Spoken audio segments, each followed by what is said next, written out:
صد هزاران دام و دانست ای خدا. ما چو مرغانی حریص و بینوا، دم به دم ما بسته دام نوییم. هر یکی گر باز و سیمرغی شویم. میرهانی هر دمی ما را و باز سوی دامی میرویم ای بی نیاز. این شرح حال انسانه. این درد دلیه که انسان آگاه با خدا داره. خدایا ما آدمیم، ما ضعف‌های بشری خودمون رو داریم. هر سال ماه رمضان دور هم جمع میشیم، هر سال ماه رمضان روزه میگیریم، هر سال در شب‌های قدر گریه میکنیم، قرآن به سر میگیریم، قسم میخوریم، عهد میکنیم، با تو پیمان میبندیم که دیگه آدمای خوبی باشیم، که دیگه گرد گناه نگردیم، که دیگه اون چه که مورد محبت تو نیست، مورد علاقه تو نیست، اون چیزی رو که توی خدا دوست نداری دیگه ما انجام ندیم. بازم سال بعد میشه میبینیم به نقطه اول برگشتیم. این وضعیت ماست خدایا.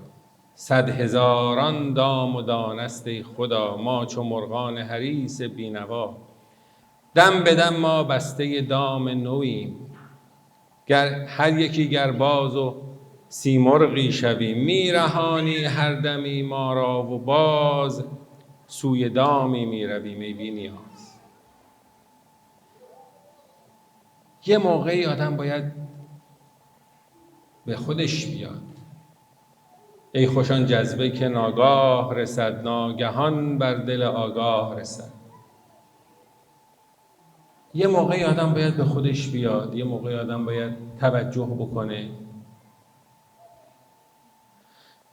خب ما ماه رمضان الان 4مین روز از ماه رمضانه که خدا توفیق داده روزه گرفتیم، در مسجد دور هم جمع شدیم، قرآن خوندیم، نماز خوندیم، مناجات کردیم. اونهایی که توفیق داشتند از مال خودشون به دیگر مسلمانان افطار دادند و این ثواب بزرگ رو برای خودشون به دست آوردند. با زبان روزه به دیگران کمک کردیم. همه اینها خب توقع ما اینه، آرزوی ما اینه، امید ما اینه، انگیزه ما اینه که اینها همه برای ما ذخیره آخرتمون باشه. در اون دنیا وقتی که به حساب اعمال ما میخوان برسند، اینها رو ما برای عرضه به درگاه خداوند داشته باشیم. اما بعد میبینیم دستمون خالیه. میبینیم همه کارهایی که کردیم اینا انگار هباء منثورا شده، از بین رفته، نمونده، چیزی تش نمونده. به قول مولانا ما در این انبار گندم میکنیم، گندم جمع آمده گم میکنیم. می نیندیشیم آخر ما به هوش، کین خلل در گندم است از مکر موش. ما میبینیم هی هر سال روزه میگیریم، نماز میخونیم، عبادت میکنیم، طاعت میکنیم، به دیگران کمک میکنیم، کار خیر انجام میدیم، زیارت میریم، حج میریم، ولی تش دستمون خالیه. از کجاست این مشکل؟ مشکل رو باید حل کرد. موش تا انبار ما حفره زده است و از فنش انبار ما ویران شده است. ما همه این اعمالی که انجام میدیم، طاعاتی که انجام میدیم، عباداتی که انجام میدیم، همه رو توی یک جایی، توی یک مکانی، توی یک انباری ذخیره میکنیم، حواسمون نیست که یک موشی از اون زیر حفره زده و اینها رو خالی میکنه، میبره، چیزی تاش نمیذاره بمونه. موش تا انبار ما حفره زده است و از فنش انبار ما ویران شده است. اول ای جان دفع شر موش کن، وانگهان در جمع گندم جوش کن. اول ما باید اون حفره هایی، اون رخنه هایی که موش به انبار اعمال ما زده، اونها رو باید از بین ببریم. وقتی اون انبار اعمال ما هیچ حفره‌ای درش نبود، هیچ رخنه‌ای درش نبود، هیچ جایی که این اعمال رو از بین ببره و گندم‌هایی که ما خورد خورد در طول عمرمون جمع آوری کردیم و در این انبار اعمالمون ریختیم از دست نره، بعد باید به فکر این باشیم که حالا به دنبال جمع آوری گندم اعمال صالحه باشیم. و الا کسی ممکنه یک عمر تلاش کرده باشه، یک عمر زحمت کشیده باشه، یک عمر عبادت کرده باشه. شیطان مگه چی بود؟ ابلیس 6000 سال عبادت خدا رو کرد، اما نهایتا همش از دستش رفت، رجیم شد، یعنی از درگاه خداوند رانده شد. بنابراین اولین گام، اولین کار، مهمترین کار این هست که انسان این رخنه و این نفوذی که در کارگاه و انبار اعمالش به وجود آمده این رو از بین ببره. گر موشی دزد در انبار ماست، گندم اعمال 40 ساله کجاست؟ ریز ریز صدق هر روزه چرا جمع می ناید در این انبار ما که خورد خورد داریم کار میکنیم در طول سال، در ماه رمضان، غیر ماه رمضان، ماه محرم، ماه سفر، در مناسبت‌های مختلف سعی میکنیم از فرصت استفاده بکنیم، عبادتی بکنیم، طاعتی بکنیم، کار خیری انجام بدیم، نیکی به دیگران انجام بدیم. چرا تاش چیزی برامون نمیمونه؟ به خاطر اینکه ما یک بار وجود خودمون رو نکاویدیم، وجود خودمون رو پاک نکردیم. به قول مولانا، اون موشی که به انبار اعمال ما رخنه کرده و انبار اعمال ما رو خالی میکنه، گندم هایی که ما خورد خورد ریزه ریزه برای خودمون تهیه میکنیم هر روز با اعمال خیری که انجام میدیم، هر سال با ماه رمضان و ماه محرم، و اونها رو برام داره میبره. ما ابتدا بایستی این رخنه ها رو از بین ببریم.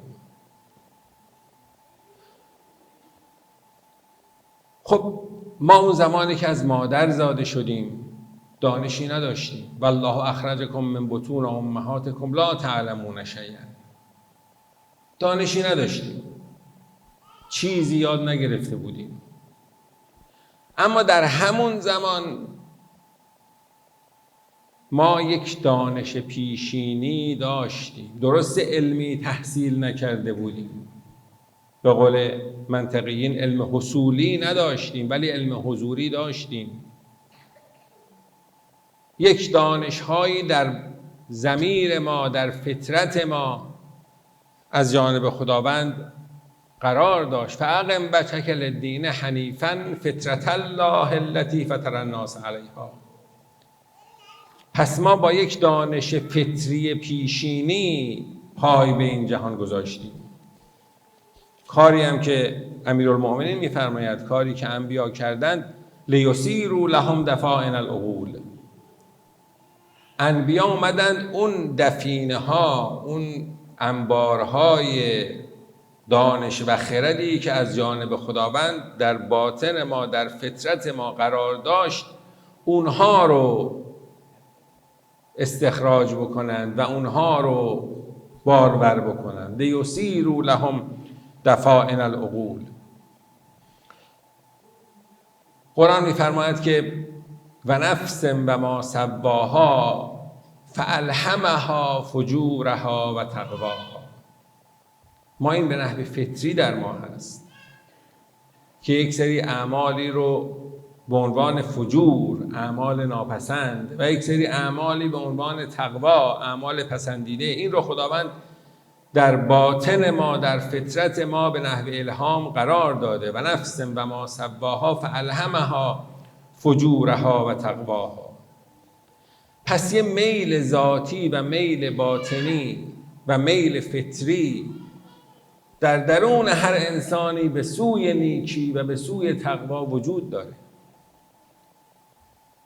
پس کافی ما اون خاکروبه ها، اون گردها، اون تیرگی ها که روی فطرت ما رو گرفته، اونها رو ما از بین ببریم.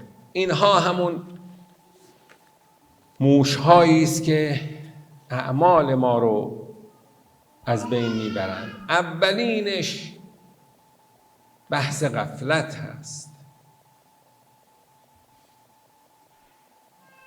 غفلت به عنوان بزرگترین مشکل، بزرگترین مانع برای اینکه انسان به سمت خدا حرکت بکنه و به خدا نزدیک بشه.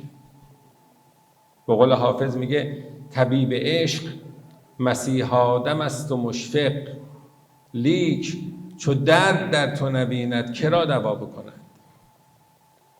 اگه ما انسان انقدر غافل باشیم که دردی در خودمون سراغ نداشته باشیم، و الا خداوند طبیب عشق مسیح آدم است و مشفق، دم مسیحایی از به اذن خداوند مسیح مرده زنده می کرد، به اذن خداوند مسیح بیمار لاعلاج رو شفا می داد. و اون میزان شفقت و محبتی که خداوند نسبت به بندگانش داره هیچ کس دیگری نداره. چقدر پدر و مادر برای فرزندشون دلسوزند، چقدر پدر و مادر برای فرزندشون نگرانند، چقدر پدر و مادر دغدغه این رو دارند که فرزندشون درست تربیت بشه، به راه صحیح بره، خوشبخت باشه، خوش عاقبت باشه.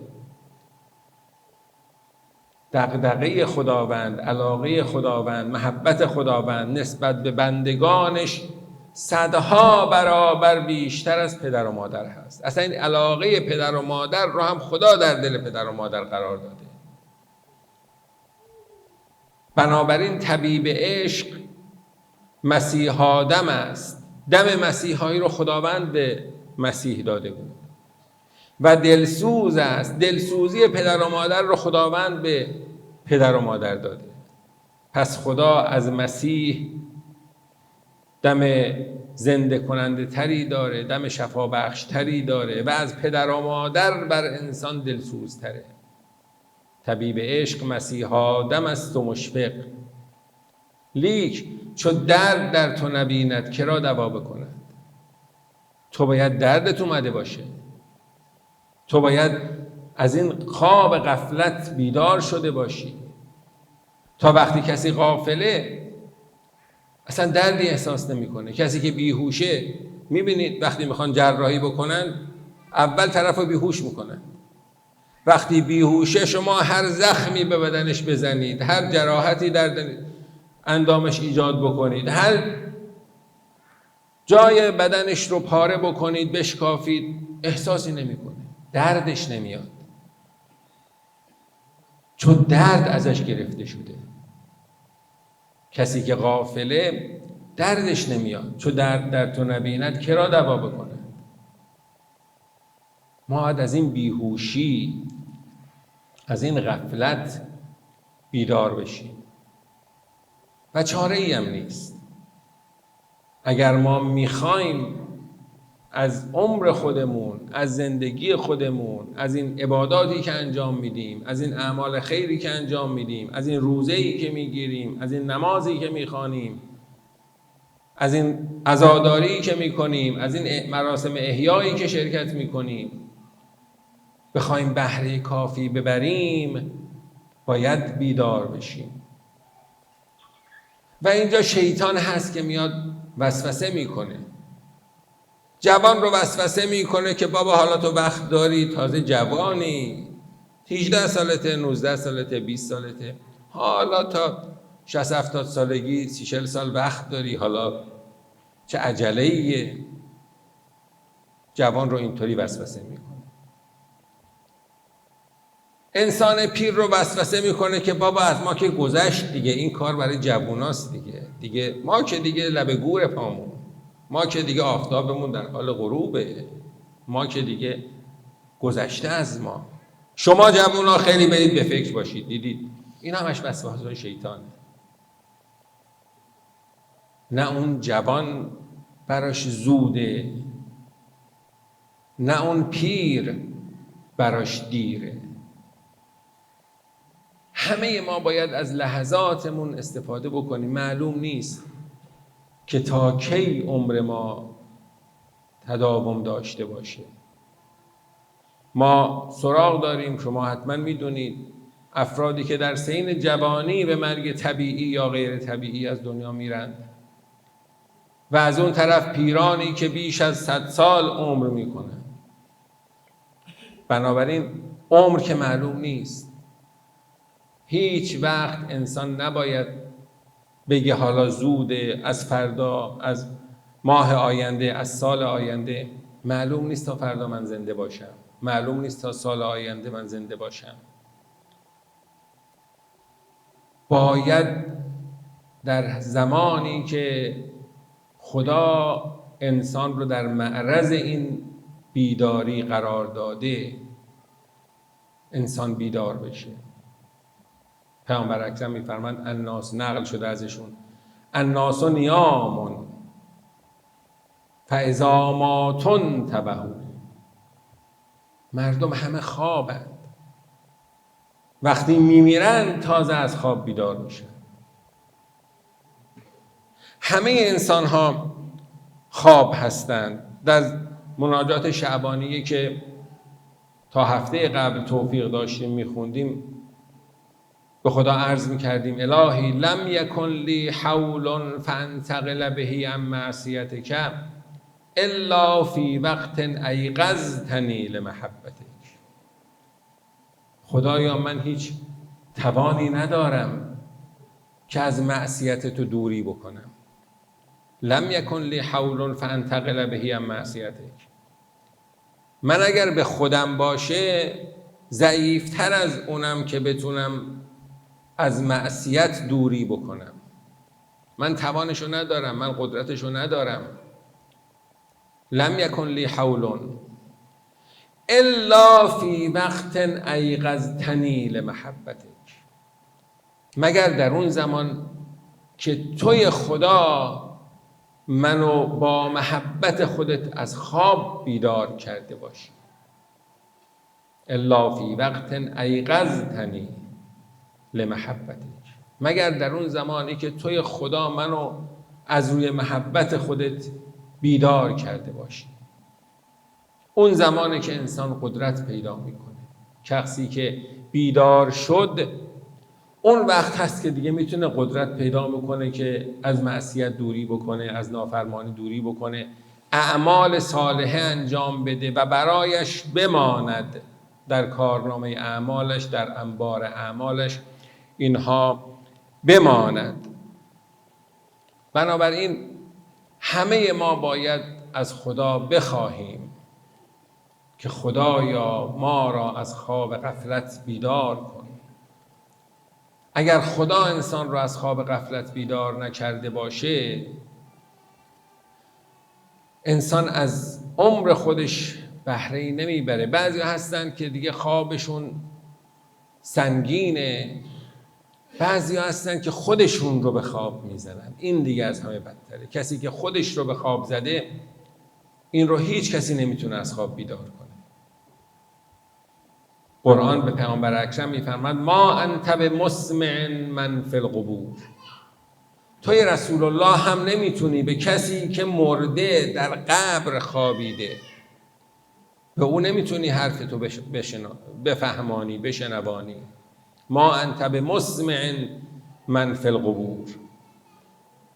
کسی که اونقدر خوابش سنگینه یا خودش رو به خواب زده که حالت مرده رو داره، ما انت بمسمع من فی القبور، تو نمیتوانی کسی رو که مرده و در قبر هست از خواب بیدار کنی. بنابراین اولین گام برای اینکه انسان بتواند در مسیر خدا حرکت بکند و بتواند کارنامه اعمال خوبی رو برای آخرت خودش فراهم بکند، بیداری از غفلت است. و این بیداری از غفلت چیزی است که خدا باید به انسان لطف بکنه و انسان باید از خدا بطلبه که خدا انسان رو از خواب بیدار بکنه. حالا ما درباره غفلت و نشانه‌های غفلت و راه‌های گذر از غفلت در شب‌های آینده صحبت خواهیم کرد. به هر حال از خداوند با توجه به اینکه آن زمان مغرب هست و زمانی هست که درهای رحمت الهی باز هست و دعاها به سمت خدا اوج میگیرد. پیامبر اکرم نقل شده ازشون که 4 گروه رو گفتند اگر چیزی رو از خدا بخواند بر نمیگرده، بی پاسخ نمیمانه. یکیش روزدار الصائم حتی یفطر، روزدار تا زمانی که افطار نکرده باشه. الان شما روزدار هستید و هنوز هم افطار نکردید و زمان پربرکت اذان مغرب هست، همه شرایط فراهم هست برای اینکه دعای انسان مستجاب بشه. از خدا بخواهید در این ایام پربرکت، در این زمان و در این شرایط پرفضیلت که خداوند همه ما را از خواب غفلت بیدار کند. و السلام علیکم و رحمت الله.